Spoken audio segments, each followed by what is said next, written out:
மறைந்த முன்னாள் முதல்வர் கருணாநிதியுடைய மூத்த மகன் முத்து உடல்நலக்குறைவால காலமானாரு. அவருக்கு வயது 77. முன்னாள் முதல்வர் கருணாநிதியுடைய மூத்த மகன் தான் முத்து. கருணாநிதியுடைய முதல் மனைவி பத்மாவதிக்கு பிறந்தவர். தந்தையுடைய கலையுலக வாரிசா கருதப்பட்ட முத்து தமிழ் சினிமாவில் நடிகராகவும் இருந்தாரு. பூக்காரி, பிள்ளையோ பிள்ளை, அணையா விளக்கு போன்ற படங்கள் நடிச்சிருக்காரு. 1970 ஹீரோவா நடித்திருந்தாரு. சமையல்காரன் போன்ற இவருடைய படங்கள் தமிழ் சினிமாவில் நல்ல வரவேற்பு கொடுத்துச்சு. காதலின் பொன்விதியில், 3 தமிழ் தோன்றியது உன்னிடமோ, மீனாட்டம் கண் கொண்ட மீனாட்சி போன்ற பாடல்கள் எல்லாமே முத்துடைய நடிப்புல என்றென்றும் நினைவுல இருப்பவை. நடிப்பு மட்டும் இல்லாம பல படங்கள்ல பாடல்களும் பாடியிருக்காரு. தேவா இசையில மாட்டு தாவணி என்ற படத்துல முத்து கடைசிய பாடல் பாடியிருந்தாரு.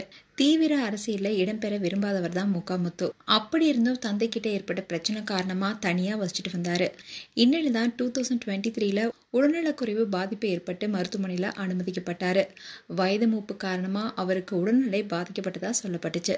இதை தொடர்ந்து முதல்வர் ஸ்டாலின் மருத்துவமனைக்கு நேர்ல சென்று நலம் விசாரிச்சாரு. இந்நிலையில வயது மூப்பு உடல்நல பிரச்சனையால பாதிக்கப்பட்டிருந்த முத்து சென்னையில தங்கியிருந்தாரு.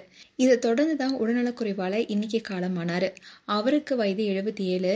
சென்னை ஈச்சம்பாக்கத்துல அவருடைய இல்லத்துல அவருடைய உடல் அஞ்சலிக்காக வைக்கப்பட்டிருக்கு. மேலும் முத்து குறித்து உங்களுடைய கருத்துக்களை கமெண்ட் செக்ஷன்ல சொல்லுங்க. இது போன்ற வீடியோஸை பார்க்க நியூஸ் தமிழ் கெட்ஸ் சப்ஸ்கிரைப் பண்ணுங்க. மறக்காம நோட்டிபிகேஷன் பட்டனை கிளிக் பண்ணுங்க.